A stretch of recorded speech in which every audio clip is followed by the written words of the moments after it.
11वीं में फेल हो गए, नौकरी नहीं मेरी लग गई थी। कोविड आया उस समय ना, वो हल्का धीरे धीरे वो इंस्टाग्राम बढ़ रहा था। मेरी होर्डिंग लगी हुई थी लखनऊ भर में, आपको जिस वो कल्चर से जहाँ से निकाला गया था वहाँ पर फिर से अप्लाई करना। कॉलीग हमारे निकलते हैं और वो कहते हैं हाँ बेटे घर वापसी की तैयारी हो रही है तेरी, खुद से ही लड़ रहे होते हैं। हम लखनऊ के लोग हैं, कुछ चीज़ें बैठ गई तो शायद हम आरजे बन गए और उसके बाद आई नेवर स्टॉप। तो कई बार हम ब्रेकफास्ट मिस कर देते हैं। एक दिन मैंने ऐसे रेडियो पर बोला कि ब्रेकफास्ट करने में भूल गया हूँ। गार्ड साहब मेरे स्टूडियो में आते हैं तो एक मैम आई थी और वो फ्रेशली कुक्ड पराठे, चाय भी वो थर्मस में लेकर के आई थी। प्यार, इश्क और मोहब्बत और तुम, उसे जिंदगी से कुछ और चाहिए था और मुझे कुछ और।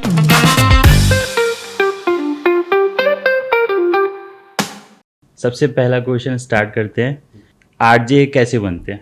आरजे कैसे बनते हैं ये तो मुझे नहीं पता, क्योंकि मेरी जो जर्नी है ना बड़ी रोलर कोस्टर टाइप रही है। कुछ चीज़ें बैठ गई तो शायद हम आरजे बन गए और इतने सारे लोग हमें प्यार करते हैं, तो I feel like I am very fortunate. तो वो कहीं तो क्लिक किया होगा कि आरजे बनना है यार, ये बनना है मुझे। क्लास 11th में था मैं और तब मैं सबसे पहले मिला था आरजे विपुल, आरजे राशि और आरजे अभिषेक। ये कहाँ के आरजे हैं? ये सब रेडियो मिर्ची के आरजेस हैं। फिर मुझे लगा यार मतलब क्या भौकाल होता है भाई आरजेस लोगों का। हम लखनऊ के लोग हैं, हम नवाबियत हमारे अंदर कुछ ज़्यादा ही है। तो हमें लगा कि हाँ यार मतलब ये काम तो बहुत अच्छा लग रहा है, लेकिन करेंगे कैसे वो नहीं पता। मुझे स्कूल जाना बिल्कुल पसंद नहीं था, तो मैं अपने निर्धारित समय 7:30 पौने 8 तक स्कूल पहुंचता था। और उससे आप इमेजिन भी कर सकते हैं कि मैं एकेडमिक्स में भी कितना अच्छा रह चुका हूँगा। 0 था मैं एकेडमिक्स में। आई फील्ड इन क्लास 11। मतलब वो तारे जमी वाले वो अक्षर इधर उधर नाचते थे, वैसा कोई सीन था या कुछ और हाँ सीन था? हाँ, बिल्कुल पढ़ाई में 0 इंटरेस्ट रहता था मेरा। और ऐसा नहीं था कि लड़कीबाजी में इंटरेस्ट था, क्योंकि हम एकदम सिंगल पसली हुआ करते थे। और केमिस्ट्री मुझे बड़ी पसंद थी, तो केमिस्ट्री का जो लैब वाले जो 2 पीरियड्स है वो मैं कभी जीवन में मिस नहीं करता था। केमिस्ट्री क्यों पसंद थी? क्योंकि हमें वो नाइट्रोजन मिल जाता था ना, और वो एक एलिमेंट होता है जिसको पानी में डालते हो पट्टा से फूट जाता है। तो वो मैं चुरा लेता था और वो मैं तो ये सब हरकतें शैतानियाँ। फिर जब 11वीं में फेल हो गए तो मम्मी ने कहा कि क्या करना है आगे। कल तक जो आलोक भैया भैया बोलता था, वो आलोक भाई क्या हाल, वो ऐसे कर रहा है। फिर हमारे अंदर की जो अंतरात्मा है वो जागी। हमने नहीं यार गलती तो करी है। फिर किसी तरीके से 11वीं निकाली, 12वीं निकाली। और आई एम वेरी थैंकफुल जिन्होंने मेरी मैथ का 12वीं का एग्ज़ामिनेशन चेक किया है, क्योंकि उन्होंने मुझे सिर्फ 33 नंबर दिए हैं। और मुझे पता है कि 100 में से मैंने 10 नंबर का अटेम्प्ट किया था। उस इंसान ने बस मेरे को पास ही किया है। फिर 12वीं कंप्लीट किया तो कुछ समझ में नहीं आ रहा था कि क्या करना है। Then I went to Durgapur, जो वेस्ट बंगाल में है। वहाँ पर हमने हॉस्पिटल एडमिनिस्ट्रेशन का कोर्स किया। फिर मेरी नौकरी लग गई। नौकरी नहीं मेरी लग गई थी एक्चुअली में, क्योंकि उसे नौकरी नहीं कहते, उसे लगना ही कहते हैं। कैंपस प्लेसमेंट था, महज 12 या 13 हज़ार रुपये की नौकरी थी। सो गुड़गांव में एक हॉस्पिटल है आर्टेमिस हेल्थ इंस्टीट्यूट, वहाँ पर ओपीडी में मैं बैठता था। और गुड़गांव जैसे शहर में अगर आप 12-13 हज़ार रुपये कमा रहे हैं तो आपका गुजारा नहीं हो सकता है। तो मैंने कहा कि भाई मेरे से काम नहीं हो पाएगा। मैंने रिज़ाइन मारा, मैं लखनऊ वापस आया, मैंने MBA की प्रिपरेशन करना चालू किया। अच्छा, ये सबके साथ होता है बेसिकली कि जब कॉलेज ख़त्म करने के बाद या कोई नौकरी करने के बाद कभी कभी होता है कि हमें पसंद नहीं आती, फिर हम वापस आ जाते हैं। घर पे माहौल बहुत चेंज हो जाता है अगर आप नौकरी छोड़ के स्पेशली आप घर पे आए हैं। तो मैं ये जानना चाहता हूँ कि आपके घर में इतना कोऑपरेशन था? जैसे मेरे घर में बिल्कुल नहीं था जी। तो आपके घर में था ऐसा कुछ? जी, हमारे घर में बहुत ज़्यादा कोऑपरेशन था। I am very thankful to my family कि उनका फोकस ये था कि तुम जितनी भी पढ़ाइयाँ हैं, जो बेसिक पढ़ाइयाँ हमारे घर वालों के हिसाब से, दैट इज़ एक पोस्ट ग्रेजुएट डिग्री होनी चाहिए। सो MBA आई डिसाइडेड कि हाँ यार बड़ा फैशनेबल और बड़ी फ्लैशी जॉब लगती है कि सूट बूट पहन करके जाएंगे, BMW से उतरेंगे, एक हाथ में लैपटॉप होगा, 16वें फ्लोर पर मेरा ऑफिस होगा, हाई राइज बिल्डिंग में।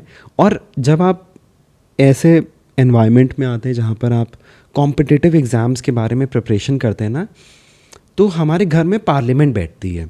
तो हमारे मामा मामी ताई ताऊ सब लोग बैठते हैं। तो कोई कहता है कि अरे एमबीए की प्रिपरेशन कर रहे हो तो साथ में पैरेलली एसबीआई की भी प्रिपरेशन कर लो, बैंकिंग की भी कर लो, ये भी कर लो, एयरफोर्स की भी कर लो, सवाल तो वही आते हैं। तो मैंने पैरेलली ना इन सब की भी प्रिपरेशन करना चालू किया। कैट में तो नहीं हुआ, जेवियर्स हमने अटेम्प्ट किया था, कुछ सवालों से मैं रुक गया था। फिर नारसी मुंजी में आई ट्राइड।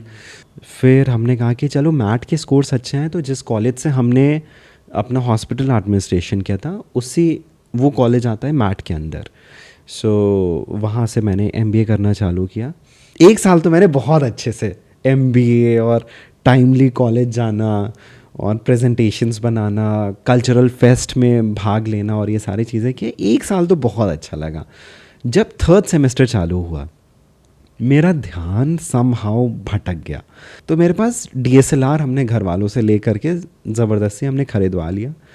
तो D32 निकॉन मेरे पास हुआ करता था और उस पर मैंने 50 mm का एक प्राइम लेंस लिया था f1.8, तो करीब 8-10 हज़ार रुपये का वो लेंस था। और एक मैंने फ़्लैश लिया था कुछ 3-4 हज़ार रुपये का। तो वो एक बड़ी बेसिक सी है कि अगर आपके पास ये इक्विपमेंट है तो फ़ोटोज़ अच्छी आएंगी। तो फिर एक प्रोडक्शन हाउस है आई केम अक्रॉस, तो मैं उनके ऑफिस गया। मैंने कहा कि भैया मैं भी फ़ोटोग्राफ़र हूँ और कोई भी ऐसे सेलेब आया करे तो आप प्लीज़ मुझे हायर कर लीजिए और मैं आपको फ़ोटोज़ वोटोज़ खींच करके दे दूँगा। फ्राइडे सैटरडे संडे मेरा हेक्टिक नहीं रहता है। तो उन्होंने कहा कि ठीक है। मैंने बस एक ही सवाल किया कि मैं मतलब कितना डिस्टेंस पर रहूँगा मैं उन सेलिब्रिटी से। बस जितनी डिस्टेंस मेरी और तेरी है उतनी डिस्टेंस रहेगी। मैं खुश, मैं बहुत खुश कि मतलब सोचिए 21-22 साल का लड़का कोई है, उसको बड़े बड़े सेलेब से मिलने का मौका मिल रहा है और सिर्फ ये अभी ख्याली पुलाव है जो मैं अपने जहन में पका रहा था। So my first project was with Martin Garrix. और वो सनबर्न का जो एक्रेडिएशन होता, आईडी कार्ड, हाथ में सनबर्न का वो ब्लू वाला टैग, AAA ऑल एक्सेस, तो ये सारी चीज़ें हम फर्स्ट टाइम एक्सपीरियंस कर रहे थे। मैंने फ़ोटोज़ वोटोज़ खींची, मैंने डिलीवर किया। उसके बाद आई नेवर स्टॉप्ड और by the time campus placement में I got placed with Aditya Birla fashion and retail. So I got placed with Louis Philippe as a store manager. सब कुछ अच्छा चल रहा था, ऑलमोस्ट 3-3.5 साल दे दिए थे। एक दिन क्या हुआ कि मेरा जो भाई था उसकी इंगेजमेंट होने वाली थी और हमें फैज़ाबाद तक जाना था। तो लखनऊ से फैज़ाबाद इज़ लाइक 1-1.5-2 घंटे की जर्नी। तो मैंने अपने बॉस से बोला कि बॉस मेरे को जाना है और इंगेजमेंट है। उन्होंने मना नहीं किया। मैंने कहा कि सुबह जाऊंगा शाम को आ जाऊंगा। भाई देख लो यार, मतलब रिटेल है और रिटेल में क्या होता है कि फ्राइडे सैटरडे संडे अगर आपने छुट्टी मांग ली अपने बॉस से तो आपका सीधे कत्ल है और कुछ नहीं। तो फ्राइडे सैटरडे संडे वीकेंड ही पड़ रहा था। तो दैट डे आई डिसाइडेड कि अब हो गया है मेरा यहाँ से। I started applying. मैंने तो पहले यही फिगर आउट किया कि भाई कौन सी ऐसी ऑर्गेनाइजेशन जहाँ पर सैटरडे संडे छुट्टी हो। तो आई गॉट टू नो कि रेडियो मिर्ची में वैकेंसी है सेल्स की और सैटरडे संडे छुट्टी होती है। Make sense. हाँ, और मैं गया, मैंने इंटरव्यू दिया और सारी चीज़ें हो गई। 1 साल बहुत अच्छे से काम किया, बहुत अच्छे अच्छे कॉलेज, बहुत अच्छे अच्छे अचीवमेंट्स। अनफॉर्चुनेटली कोविड आया। कोविड ने हमारे पूरे क्लस्टर की ऐसी तैसी कर दी। 2-3 महीने तो बड़े डिप्रेशन में रहे कि यार कुछ है नहीं जीवन में, क्या करें क्या नहीं करें। फिर उस समय ना वो हल्का धीरे धीरे वो इंस्टाग्राम बढ़ रहा था। तो मैंने सोचा यार एक काम करते हैं, एक पेज खोलते हैं इंस्टाग्राम पर और इंस्टाग्राम लाइव करेंगे हर दिन। If you are an artist come over to my live session. And within like 7 और 8 मंथ्स कुछ 2-2.5 हज़ार ऑर्गेनिक फॉलोअर्स आ गए हमारे इंस्टाग्राम पर एंड पेज एकदम बूम कर गया। तो हमने फैशन एंड लाइफस्टाइल कंटेंट मैंने क्रिएट करना चालू किया और बहुत सारे ब्रांड्स को रिप्रेजेंट किया, like mCaffeine, Phoenix Palassio, H&M की बात करें, जब लखनऊ में फ़र्स्ट टाइम आया था तो मेरी होर्डिंग लगी हुई थी लखनऊ भर में कैंपस। जी, जब फर्स्ट टाइम इंट्रोड्यूस हुआ था तो I was one of the male influencer जिसको हायर किया गया था फॉर ब्रांडिंग एंड प्रमोशंस के लिए। सो लॉट ऑफ थिंग्स, लेकिन इट वॉजंट पेइंग मी। अगर पे कर भी रहे थे तो बहुत ही मिनिमल कॉस्ट होती थी, तो बदले में वो लोग वाउचर्स दे देते थे। अब मैं 15,000 रुपये के H&M के वाउचर का मैं क्या करूँगा यार। फिर एक हमारा बहुत अच्छा दोस्त है, वो भी सेल्स में ही था, गौरव मिश्रा नाम है उनका। तो Gaurav called me and he said कि भाई आरजे की वैकेंसी है, तुम तो इतना अच्छा काम कर रहे हो। और बाय द टाइम जब तक ये प्रमोशन से मार्केटिंग, फैशन एंड लाइफस्टाइल का हम कंटेंट बना रहे थे, तो मेरे कुछ 70-80 हज़ार फॉलोअर्स हो चुके थे इंस्टाग्राम पर। तो उसने बताया कि तुम्हारे पास प्लस पॉइंट है कि तुम्हारे पास डिजिटल बहुत अच्छा है तुम्हारा, और अभी जो हमारे करंट आरजेस हैं उनका इतना अच्छा डिजिटल ग्रो हुआ नहीं है, तो you have an upper hand, apply करके देखो, हुआ तो ठीक है, वरना जहाँ सड़ रहे हो वहाँ सड़ो। मतलब हम आरजे नहीं बन सकते। एक बड़े डिसकंसर्न था क्योंकि उनकी आवाज़ अलग होती है, अभी ऐसे बात कर रहे हैं, माइक ऑन हुआ अलग लेवल पर बात कर रहे हैं, हज़ारों लोगों के सामने कैसे बात करें, बहुत सारे सवाल आ रहे थे मेरे जहन में। उसके बाद मेरा फर्स्ट राउंड ऑफ इंटरव्यू वो हुआ।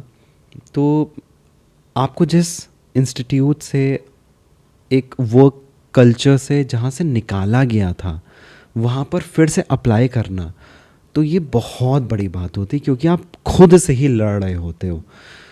तो वही सारे फ्लैशबैक्स आ रहे होते हैं कि जब आपका बॉस आपसे कहता है कि Alok I need to talk to you, और तब आपको समझ में आता है कि क्या हो गया है। एंड वो सारे फ्लैशबैक्स मेरे जहन में आ रहे थे जब मैं मिर्ची के ऑफिस दोबारा घुस रहा था। तो वहाँ पर गए, एक अलग असमंजस सिचुएशन थी, करीब 100-150 लोग आए हुए थे इंटरव्यू देने के लिए। तो बगल से ना एक एक्स कोलीग, मतलब उस समय तो वो कोलीग ही थे, वो कोलीग हमारे निकलते हैं और वो कहते हैं हाँ बेटे घर वापसी की तैयारी हो रही है तेरी।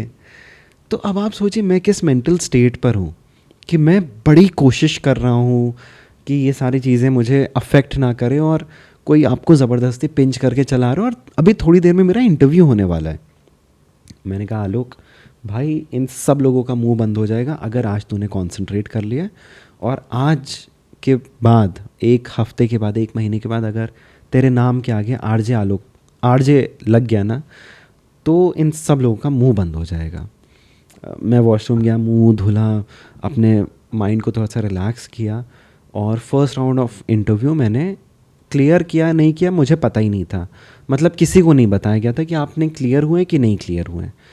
फिर सेकेंड राउंड ऑफ इंटरव्यू के लिए कॉल आया, उन्होंने मुझसे बेसिक सवाल पूछे, टेल मी अबाउट योरसेल्फ, जो एक नॉर्मल सवाल होता है, ये अपनी जर्नी बताओ। फिर थोड़ी देर के बाद प्रिया का मेरे पास कॉल आता है कि कॉन्ग्रेचुलेशंस, आपका ऑफ़र लेटर मैं कर रहा हूँ, सैलरी डिस्कस कर ले। और पट पट पट पट मेरे आंसू गिरना चालू। तो वो जब आइडेंटिटी मेरी छीनी गई थी मुझे बड़ा बुरा लगा था। अब वो सारी चीज़ें वापस आ रही थी। मैंने दीदी को हक किया, मैंने कहा कि दीदी मेरा आरजे आलोक हो गया, मेरा सिलेक्शन हो गया है। तो हम दोनों बड़े खुश थे और सारी चीज़ें हुई। तो फिर मुझे शो मिला, फिर मैंने शो करना चालू किया।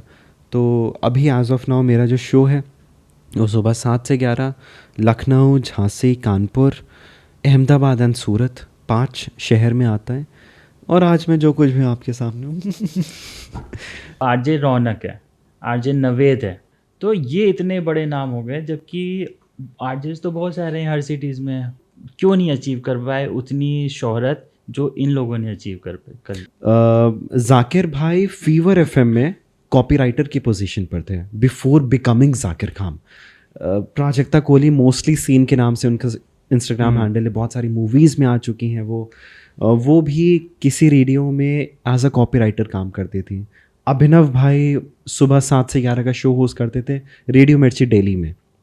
When we talk about RJ Naved, RJ Raunak, RJ Praveen, so Naved भाई ने तब रेडियो इंडस्ट्री में स्टेप इन किया था जब हम और आप जैसे लोग मिट्टी विट्टी खा रहे थे। और एक वो ज़माना था जब रेडियो का ज़बरदस्त क्रेज़ था, लोग हुक्ड अप होते थे कि नया वाला गाना तो इसी रेडियो स्टेशन पर बजेगा, वो कैसेट लगा करके हम लोग रिकॉर्ड करते थे। और रौनक भाई की तो बात ही क्या करें, मतलब वो खुद लखनऊ से ही बिलोंग करते हैं, is born and brought up in Lucknow, but they developed themselves with time. वो समय के हिसाब से अपने आप को चेंज करते रह गए। जैसे शुरू में मिर्ची मुर्गा करते थे नावेद भाई, इनफैक्ट अभी भी करते हैं, और जब वो वाली मूवी आई थी ना, फैन मूवी आई थी शाहरुख खान साहब की, शाहरुख खान साहब की जो टीम है रेड चिलीज एंटरटेनमेंट, उन्होंने रौनक भाई को अप्रोच किया था स्पेशली कि हम इसी आरजे के साथ इंटरव्यू करेंगे क्योंकि वो बउआ वाली प्रॉपर्टी करते हैं। तो विथ टाइम मुझे ऐसा लगता है कि अगर मैं विथ टाइम इम्प्रोवाइज नहीं करूँगा चीज़ें तो मैं भी मार्केट से आउट हो जाऊँगा। So it's all about hard work, dedication, और जो मार्केट का ट्रेंड है वो अगर आप पकड़ रहे हैं तो आप इन हैं, और नहीं पकड़ रहे हैं तो आप सॉरी, आप आउट हैं। आरजे के जो फैंस होते हैं वो काफ़ी अलग होते हैं सेलिब्रिटी फैन से, और काफ़ी अलग होते हैं सोशल मीडिया फैन से। हमारे आगे नाम के अगर एक आरजे या एक उपाधि लग जाती है ना, वो बड़ी रिस्पॉन्सिबिलिटी हो जाती है। एक इंसिडेंट जो मेरे साथ था वो ये था कि क्योंकि मेरा सुबह का शो रहता है 7 से 11 का, तो रोज़ सुबह 5:30-6 बजे उठ जाना होता है, तो कई बार हम ब्रेकफास्ट मिस कर देते हैं। एक दिन मैंने ऐसे रेडियो पर बोला कि यार समय ये हो रहा है और अगला गाना सुनिए, और कसम से बता रहा हूँ बस मैं चाय की सिप लेकर के आ रहा हूँ। अनफॉर्चुनेटली आज ना मैंने खाना मैं भूल गया हूँ, बस एक चाय की चुस्की लेकर के आ रहा हूँ, अगला वाला गाना आप प्ले करिए, और मैंने नेक्स्ट ट्रैक प्ले कर दिया। आप बिलीव नहीं करेंगे, ये जो मैंने बोला था रेडियो पर कुछ 8:30 पौने 9 पर बोला था। गार्ड साहब मेरे स्टूडियो में आते हैं, बताए कि आपसे मिलने कोई आया हुआ है। मैंने कहा हाँ उन्हें बैठाइए, हम आते हैं, शो ख़त्म करके आते हैं। तो कहने बस 2 मिनट मिल लीजिए। तो मैं बस 2 मिनट उनसे मिलने गया, तो एक मैम आई थी जो ठाकुरगंज चौक में रहती हैं, और वो फ्रेशली कुक्ड पराठे 4 अलग से, वो देसी घी की और बटर की टिकिया, और हल्की सी वो सब्ज़ी बनाया था उन्होंने आलू की, और उसमें धनिया और चटनी वटनी सब रखा हुआ था, और चाय भी वो थर्मस में लेकर के आई थी। एंड आई वाज लाइक कि मैम ये सब क्यों? तो कहने वो आपने अभी बताया था ना कि आप सुबह 6 बजे आ गए थे उठ करके, आपने ब्रेकफास्ट नहीं किया, तो मैंने सोचा कि मैं आपके लिए खाना लेकर के आ जाती हूँ। तो जब हम रेडियो इंडस्ट्री में आ रहे थे मेरे को एक ही चीज़ सिखाई गई थी कि आलोक ये मत सोचना कि तुम्हें कितने लोग सुन रहे हैं, अगर एक भी इंसान तुम्हें सुन रहा है तुम्हें उस एक इंसान के लिए शो करना है। And somehow that thing stayed with me, और जब ऐसे इंसिडेंट्स हो जाते हैं आपके साथ तो अलग ही फील आ जाती है। एक इंसिडेंट मुझे बहुत अच्छा याद है, दैट इज़ मैं कहीं किसी मॉल में गया था, और एक बच्चा था शायद 10-11 साल का था, तो वो आया मेरे पास पेन और पेपर लेकर के। मैंने कहा कि पेन और पेपर का क्या करूँ मैं? तो उसने कहा कि सर मुझे आपका ऑटोग्राफ चाहिए। मैंने कहा भाई फ़ोटो खिंचाते हैं, मतलब ऑटोग्राफ के ज़माने चले गए। तो उसने कहा नहीं, सेल्फीज़ तो हर कोई खिंचाता होगा, मुझे आपका ऑटोग्राफ चाहिए। मैंने कहा कि अच्छा एक बात बताओ। और मैं एकदम क्राउडेड था क्योंकि किसी स्कूल में गया था मैं, तो बहुत सारे पेरेंट्स, बहुत सारे बच्चे थे। तो मैंने फिर उसे समय दिया, मैंने उससे पूछा कि यार सेल्फी क्यों नहीं लेना है, इंस्टा पर अपलोड करना, अपने दोस्तों के साथ बताना कि इससे मिले थे उससे मिले थे। तो उसने मुझे एक बात कही कि जब हम लोग 10 साल के बाद मिलेंगे ना, तब ये पेपर में फ्रेम करा करके आपके पास लेकर के आऊँगा। ओके, तो इसी का फॉलो अप क्वेश्चन कि प्यार, इश्क, मोहब्बत और तुम, कोई है समवन स्पेशल? प्यार, इश्क और मोहब्बत और तुम नहीं, आज सच अभी तो कोई नहीं है, लेकिन ऐसा नहीं है कि कोई नहीं था। एक थी, बट उनके साथ चीज़ें मुकम्मल नहीं हो पाई। उसे ज़िंदगी से कुछ और चाहिए था और मुझे कुछ और तो वहीं पर चीज़ें ख़त्म हो गई। एंड आई थिंक हम दोनों बेटरमेंट के लिए वो चीज़ें ख़त्म हुई हैं। But I am a very romantic person, मुझे वो अभी भी बारिश में ज़रा ज़रा महकता है, ये सारी मेरी फैंटेसीज़ हैं जो मुझे करनी है अपने पार्टनर के साथ। तो काश कभी मुझे कोई मिले जिसके जैसे साथ। मेरे को DDLJ देखना है, मुंबई में एक थिएटर है, हाँ, वहाँ पे डेली DDLJ चलता है, तो मेरे को उसको लेके जाना है, वहाँ पे देखना है। अब वो कब आएगा, कब देखेंगे, भगवान जाने। Okay, great. आपको लाखों लोग, आई एम प्रीटी श्योर कि आपको लाखों लोग डेली सुनते हैं, तो एक आरजे का कितना बड़ा रोल है या होना चाहिए एक सोसाइटी चेंज के लिए? सबसे पहले तो आप दुनिया भर की अगर आप सोचते हैं कि हम ऐसा कर लेंगे, वो ऐसा कर लेंगे, 10 लोगों को, गरीबों को खाना खिला देंगे और इंस्टा पर पोस्ट डाल देंगे, हमारे रील वायरल हो जाएंगे, प्लीज़ ये सब मत करिए। पहले अपने घर के आसपास के लोगों को देखिए। मुस्लिम्स में एक चीज़ होती है जिसे कहते हैं जो हर ईद के पहले हम देते हैं उन्हें, ज़कात। तो ज़कात से मैंने बहुत सारी चीज़ें सीखी हैं। हम ज़कात क्यों करते हैं? क्योंकि अल्लाह ने बोला है कि हम ज़कात इसलिए करें क्योंकि हम पहले अपने आसपास के लोगों को देखें, उसके बाद हम सोसाइटी की तरफ जाएं। जब आप एक पब्लिक प्रोफाइल पर होते हैं तो डेफिनेटली एक आपकी अलग रिस्पॉन्सिबिलिटी आ जाती है। तो अभी रिसेंटली बहुत सारे गवर्नमेंट इंस्टीट्यूट्स हैं, गवर्नमेंट ऑर्गेनाइजेशंस हैं जिसके साथ मैं एसोसिएटेड हूँ विद लॉन्ग टाइम। अभी recently I got huge opportunity to get connected with UNICEF और यूनिसेफ के 75 ईयर्स कंप्लीट होने वाले हैं इंडिया में, जो बहुत बड़ी बात है। और यूनिसेफ बहुत समय से इंटरनेशनल लेवल पर, नेशनल लेवल पर, फिर स्टेट लेवल पर, लोकल लेवल पर, कम्युनिटी लेवल पर, हर एक लेवल पर काम कर रहा है। मेरा बहुत ही छोटा सा कंट्रीब्यूशन है विद यूनिसेफ इज़ दैट कि हर एक दिन मैं कोशिश करता हूँ कि हमारे जो न्यूट्रिशन एक्सपर्ट हैं या कोई कम्युनिटी हेल्थ डॉक्टर हैं वो कुछ अच्छी बातें बता रहे हैं। और अगर खुदा ने हमें एक ऐसी सीट से नवाजा है जहाँ पर हमें इतने सारे लोग सुन पा रहे हैं तो वाई नॉट।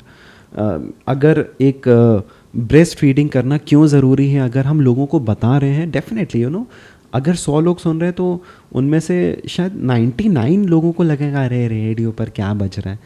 लेकिन मे भी शायद एक इंसान के लिए जो एक 1% कम्युनिटी है, शायद उनके लिए ब्रेस्ट फीडिंग समझना कितना इम्पॉर्टेंट है वो शायद हम अपने मीडियम के थ्रू करा रहे हैं। कि यूनिसेफ को सबको पता है कि 75 साल कंप्लीट हो चुके हैं इंडिया में जब से यूनिसेफ आया है, और इसकी जर्नी अभी बहुत बड़ी है। अभी 75-100 साल भी हो सकता है और रहना पड़े यूनिसेफ को।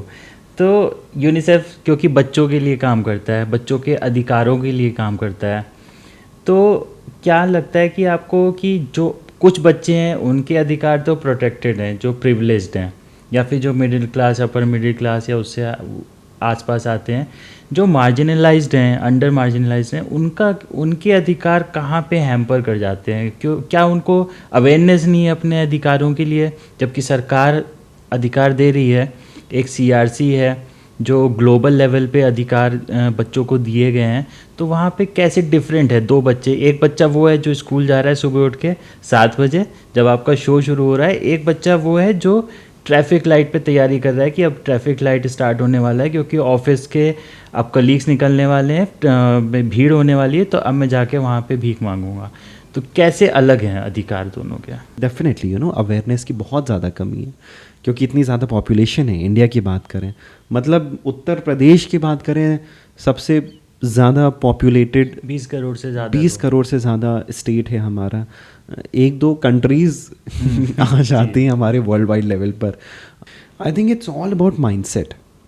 अगर जैसे आपने नाम लिया कि प्रिविलेज्ड जो बच्चे हैं जो लाखों करोड़ों संपत्तियों के मालिक हैं, तो फिर वो पुणे में पोर्शा वाला कांड क्यों हुआ कि वो 1 हफ्ते में बेल पर वो बंदा निकल गया? ऐसे कौन से अधिकार हैं भाई?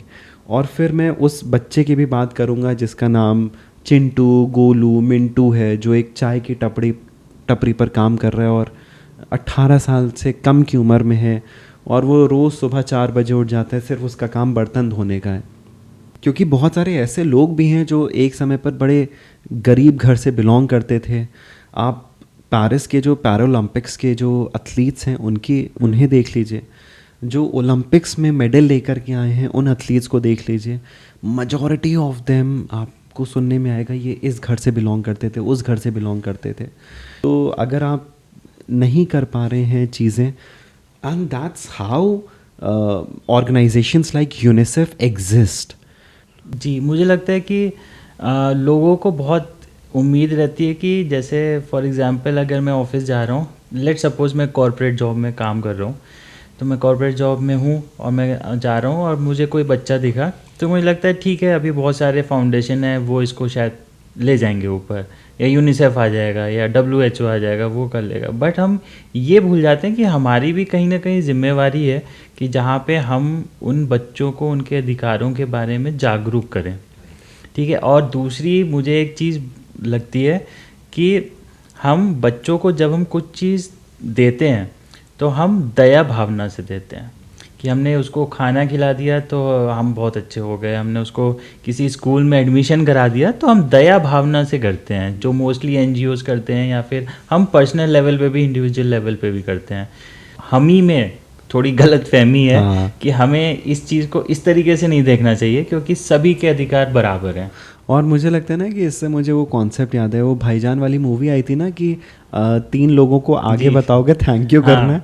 तो आई थिंक अगर यूनिसेफ के इतने सारे प्रोग्राम्स चलते हैं जो चाइल्ड लेबर, चाइल्ड अब्यूज़ और बच्चों के सशक्तिकरण में इतना ज़्यादा हेल्प करते हैं, अगर एक इंसान को पहली बात तो पता होना बहुत ज़रूरी है वे पीपल लाइक अस स्टैंड्स, और अगर वो एक बच्चे को या 3 बच्चे को बताने का संकल्प लेते हैं तो शायद वहाँ चीज़ें बेहतर हो सकती हैं।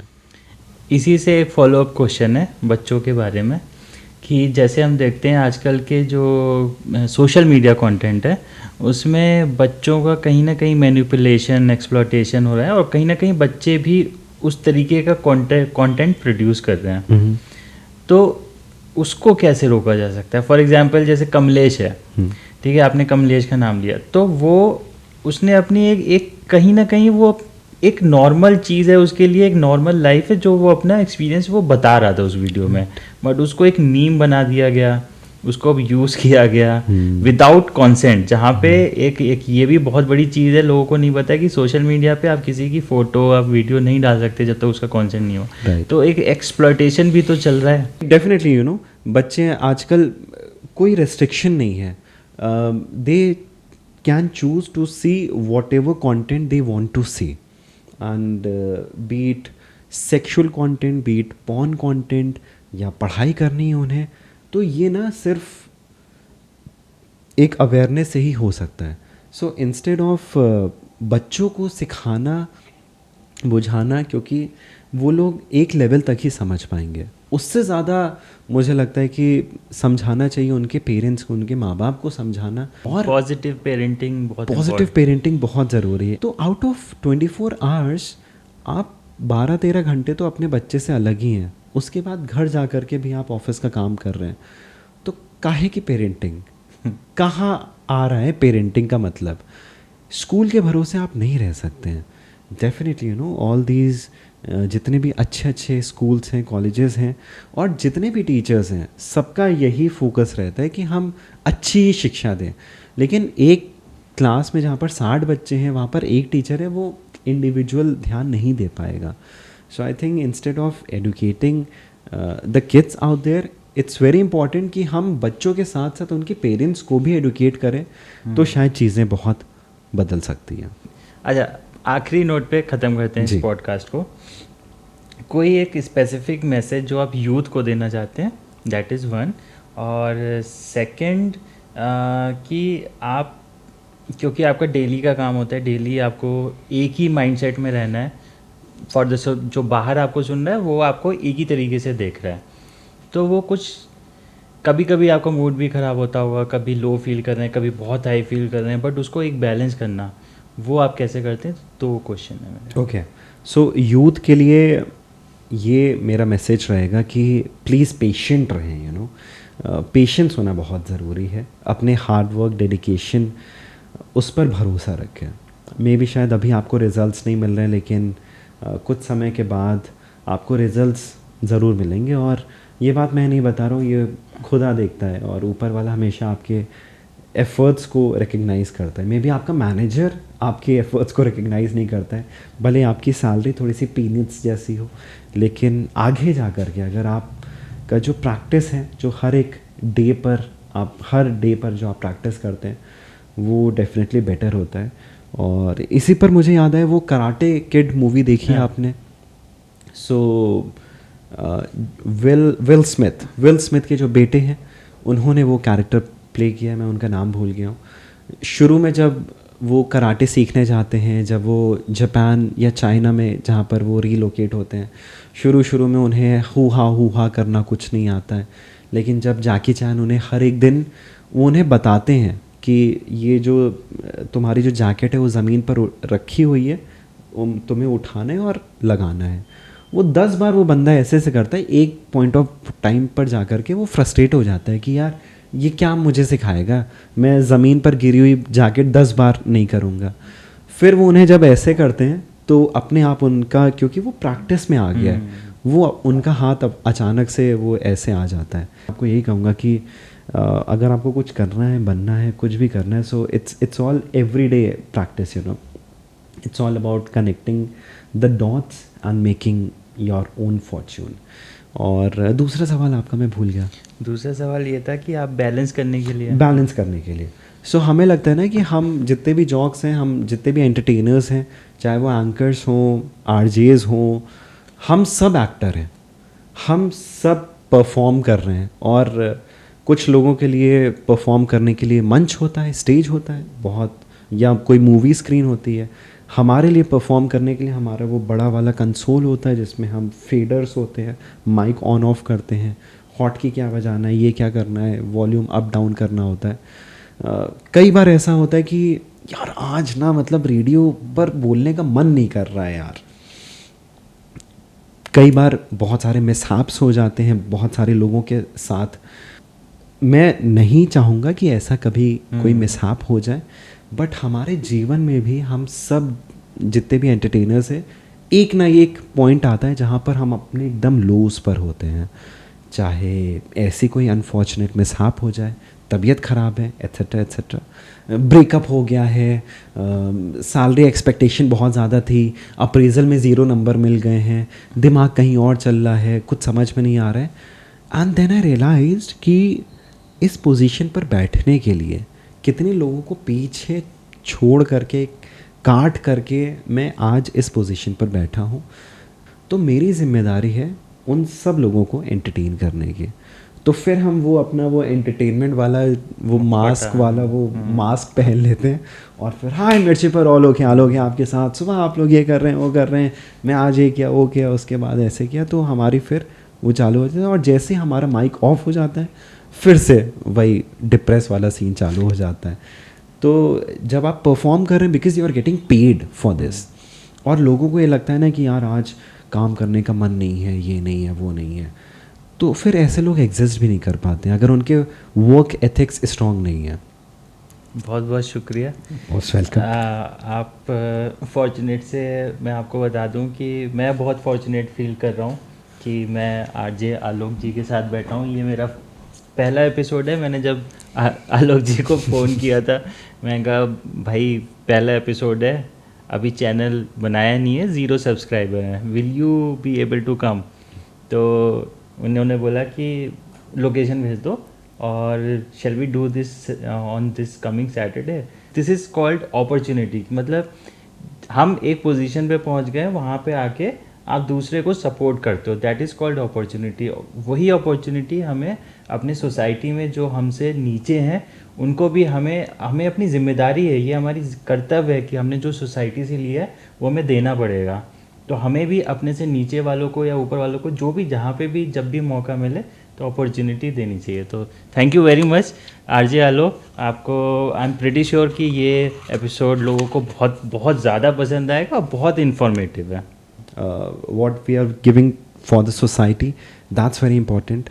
और सिंस आप भी एक कॉर्पोरेट में काम करते हैं, उसके बाद समय निकाल करके अपने पैशन को परस्यू करना, I think you are also a role model for a lot many others. So please continue doing this. और if there's any way, मेरी अगर आपको ज़रूरत पड़े, I'm just a call away, location भेज दो। बहुत बहुत शुक्रिया वसित भाई आपका।